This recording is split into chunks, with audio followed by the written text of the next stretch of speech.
Shalom, Bapak Ibu Saudara-saudara yang terkasih, marilah kita mendengarkan firman Tuhan dalam kesempatan ini. Tapi sebelumnya, mari kita bersatu dalam doa. Bapa di sorga, pada saat ini kami mau merenungkan firman-Mu. Oleh karena itu kami mengundang Roh Kudus bekerja di tengah-tengah kami, sehingga kami dapat memahami akan firman-Mu dan melakukannya dalam kehidupan sehari-hari dalam Kristus Yesus. Amin. Firman Tuhan yang akan kita renungkan bersama tertulis dalam Yesaya 5 ayat 1 sampai dengan ayat 7. Demikian, aku hendak menyanyikan nyanyian tentang kekasihku, nyanyian kekasihku tentang kebun anggurnya. Kekasihku itu mempunyai kebun anggur di lereng bukit yang subur. Ia mencangkulnya dan membuang batu-batunya, dan menanaminya dengan pokok anggur pilihan. Ia mendirikan sebuah menara jaga di tengah-tengahnya, dan menggali lubang tempat memeras anggur. Lalu dinantinya supaya kebun itu menghasilkan buah anggur yang baik, tetapi yang dihasilkannya ialah buah anggur yang asam. Dan orang Yehuda, adililah antara aku dan kebun anggurku itu. Apakah lagi yang harus diperbuat untuk kebun anggurku itu, yang belum kuperbuat kepadanya? Aku menanti supaya dihasilkannya buah anggur yang baik. Mengapa yang dihasilkannya hanya buah anggur yang asam? Maka sekarang aku mau memberitahukan kepadamu apa yang hendak kulakukan kepada kebun anggurku itu. Aku akan menebang pagar durinya, sehingga kebun itu dimakan habis, dan melanda temboknya, sehingga kebun itu diinjak-injak. Aku akan membuatnya ditumbuhi semak-semak, tidak dirantingi dan tidak disiangi, sehingga tumbuh putri malu dan rumput. Aku akan memerintahkan awan-awan supaya jangan diturunkannya hujan ke atasnya. Sebab kebun anggur Tuhan semesta alam ialah kaum Israel, dan orang Yehuda ialah tanam-tanaman kegemarannya. Dinantinya keadilan, tetapi hanya ada kelaliman. Dinantinya kebenaran, tetapi hanya ada keonaran. Bapak Ibu Saudara-saudara yang terkasih, perikop khotbah yang baru saja kita dengarkan bersama mengisahkan tentang sebuah perumpamaan, yaitu perumpamaan tentang kebun anggur. Disebutkan dalam perumpamaan tersebut bahwa pemilik kebun anggur itu sangat bangga dengan kebun anggurnya. Pemilik kebun anggur itu melakukan banyak hal atas kebun anggurnya tersebut. Selain bahwa kebun anggur itu berada di tanah yang subur, maka kebun anggur itu juga diusahakan dengan sangat baik, dikelola dengan sangat baik. Pemilik kebun anggur itu merawat dan memelihara kebun anggurnya dengan maksimal. Pada ayat 2 dikatakan bahwa kebun itu dicangkul dengan baik, serta batu-batu yang ada di tanah tersebut disingkirkan, sehingga pohon anggur yang tumbuh di sana tidak terganggu pertumbuhannya oleh batu-batu tersebut. Pemilik kebun anggur itu juga menanam kebunnya itu dengan bibit pilihan. Ia memilih bibit pohon anggur yang terbaik.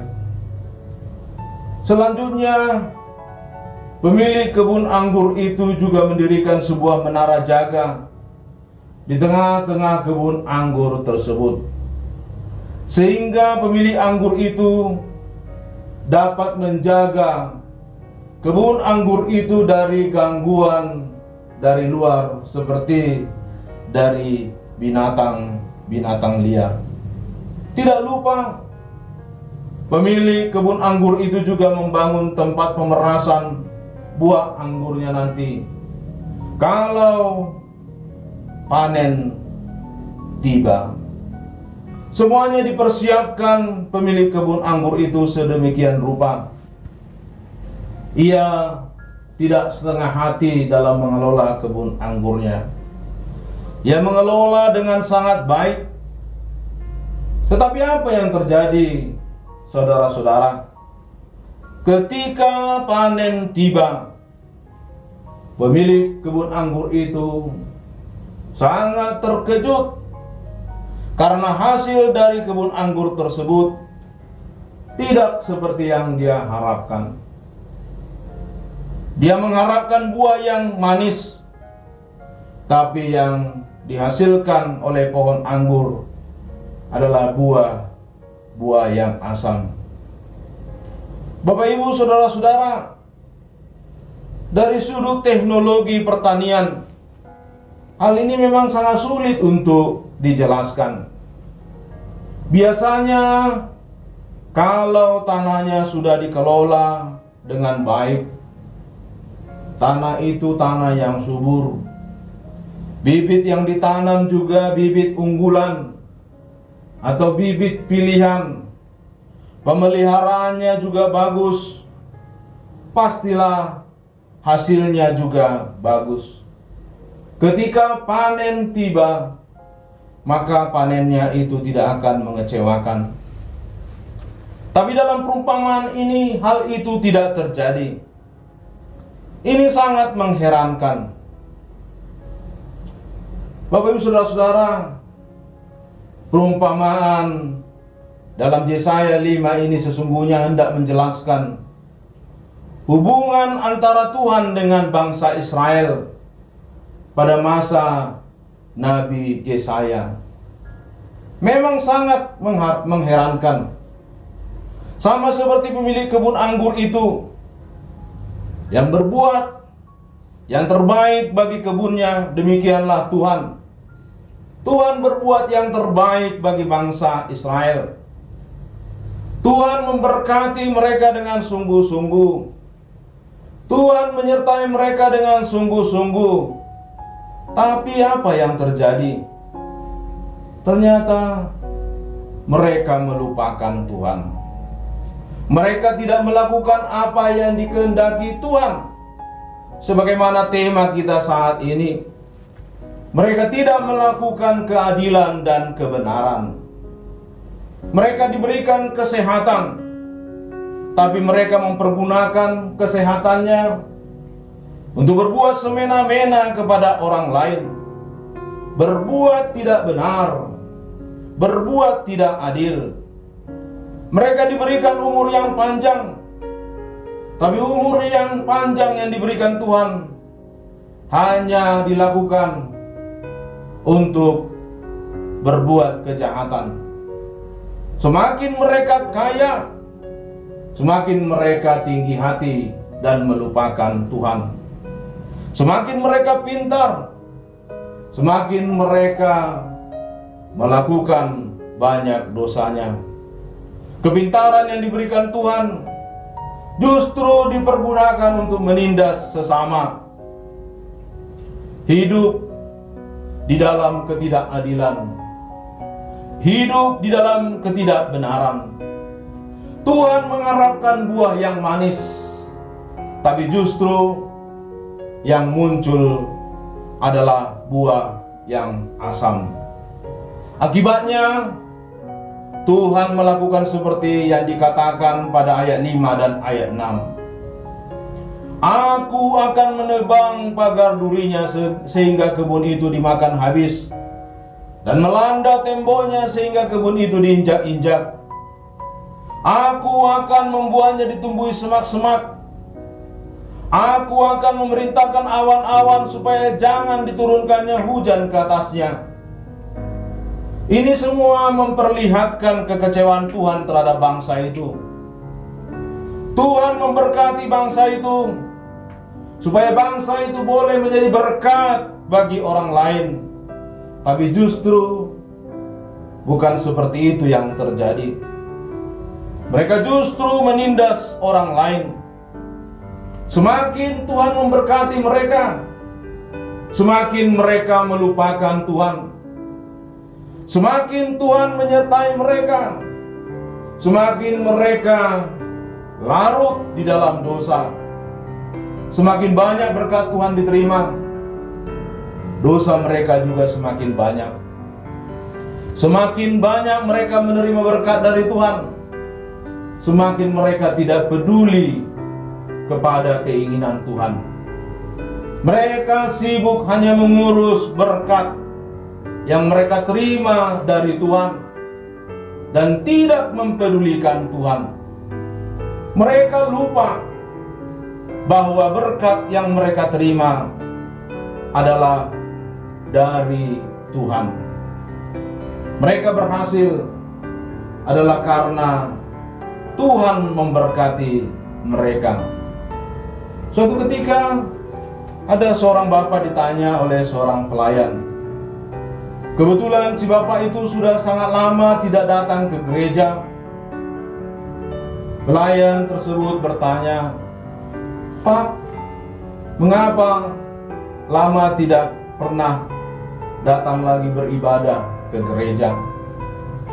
Bapak itu menjawab, "Maklumlah Pak, saya sibuk, banyak urusan.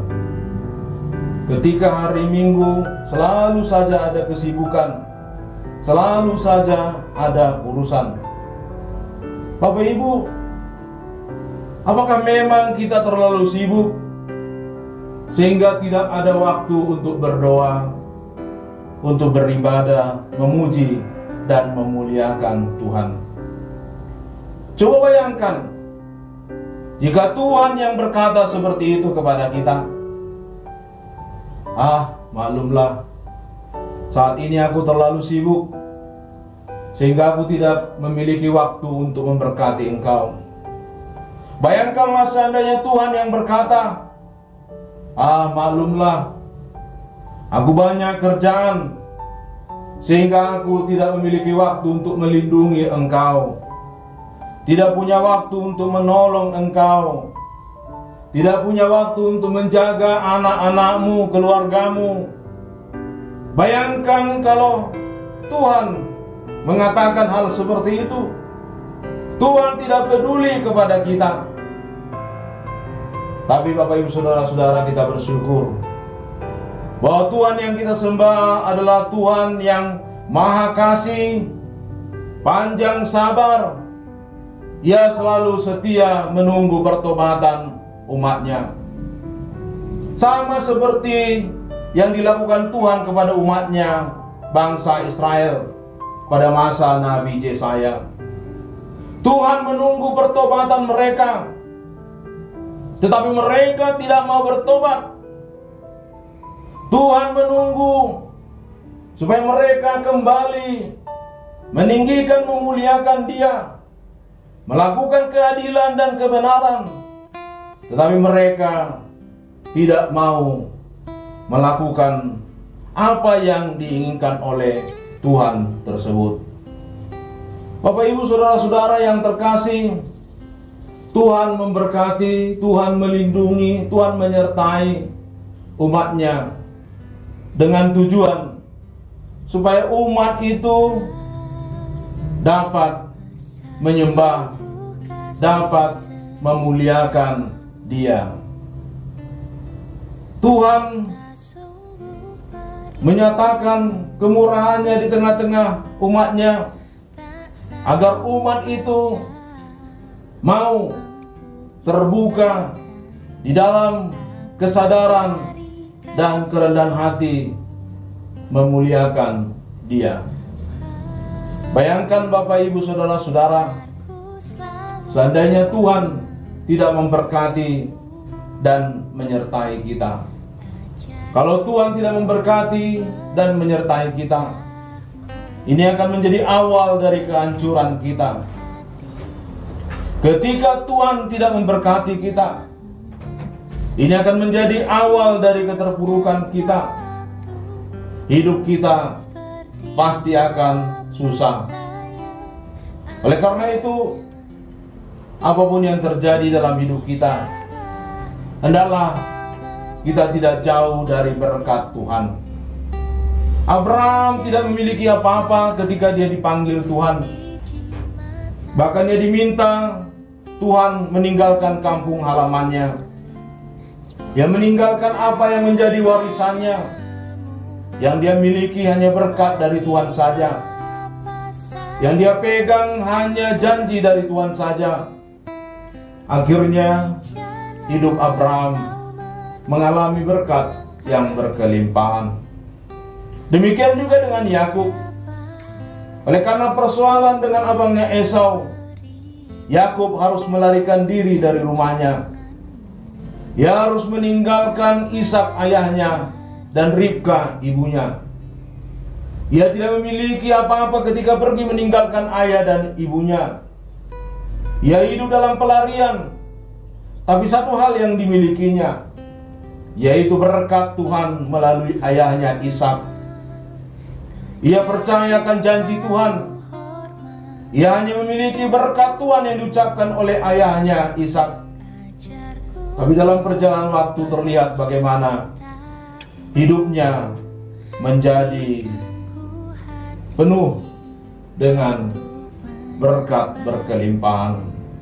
Oleh karena itu, Bapak Ibu Saudara-saudara, apapun yang terjadi dalam kehidupan kita, marilah kita jangan melupakan Tuhan. Dan marilah kita mencari tahu apa yang menjadi keinginan Tuhan. Pada saat ini, firman Tuhan berkumandang ke tengah-tengah kita mengingatkan supaya kita boleh melakukan keadilan dan kebenaran. Sebab hal itulah yang dikehendaki oleh Tuhan. Amin. Bapa di sorga, terima kasih untuk firman-Mu. Kiranya kami dapat melakukan sebagaimana yang Tuhan kehendaki, melakukan keadilan dan kebenaran. Roh Kudus kiranya